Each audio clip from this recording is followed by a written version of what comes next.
everyone, this video we are going to teach what is t-test. We need to involve the hypothesis testing. First of all, we know that the hypothesis is an idea that there's no evidence for this and we need to support it. Usually there are two kinds of hypotheses. First is non-hypothesis states that there's no difference in the two values, and then there's a alternative hypothesis, which means that there is a difference between the two values. Okay, for example, there is a population, a big population, and we wanna get a small sample from the population, maybe here, and we know that there's a mean for the population, but the sample we get the mean maybe not different with, maybe it's different with the population mean. So in here we want to see whether there is a difference between the sample mean and the population mean. Okay, now we need to draw a graph to show it. Here is the data of population. We draw it like this, and from the previous chapter of confidence interval we have two tails, maybe here, and one part is here. This is the population mean, this line. Okay, now we want to get a sample from here. Maybe the sample is like this, and the mean is here, or the sample is here, mean is here, or the sample is here. There are many alternatives. Okay, so if the mean of the sample is fall in this part between here and here, we can say that we accept the non-hypothesis. It means that we can just say there's no difference between the sample mean and the population mean. But however, if the sample mean is fall here or here or here, like on the two tails, we need to say that we cannot accept or we reject the non-hypothesis. It means that there is a difference between the sample mean and the population mean.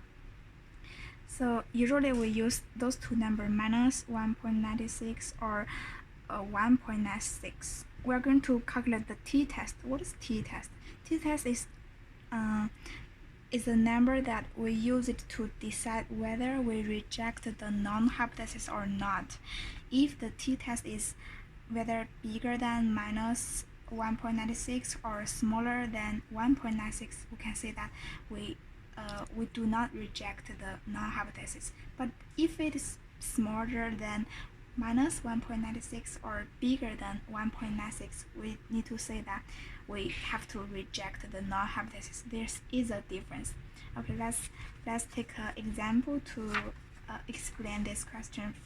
For example, we got a report that the monthly salary for daily worker in Thailand is more than like 5,110 baht per year, and the standard deviation is $234.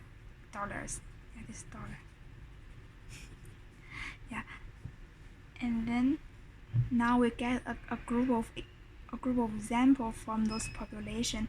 We got the sample size is maybe 47 workers,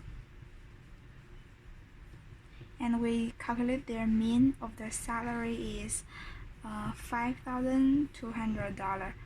And now we want to see, we have two numbers, one number is here, one number is here, here.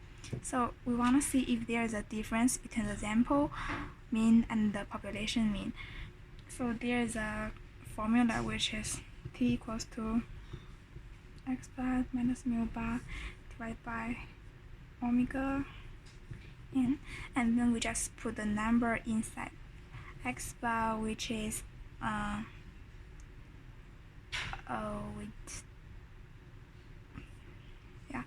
x bar is the sample mean, which is 5,200, and minus the mu bar is the sample, which is 5,110, and divided by, this is the standard deviation. Just now we said it is 234, and we divide it. The n is the sample size, which is 47 workers. And after we calculate, we can get the 2.62. Okay, this number is the t-test, the t-value that we calculate. And let's come to this part. We need to find where is the 2.62. Probably it is on the right side of 1.96, maybe here. 2.62. We can find that this number is bigger than 1.96. So we need to say that we need to reject the non-hypothesis. It means that there is a difference between the sample mean of the salary and the population mean of the salary.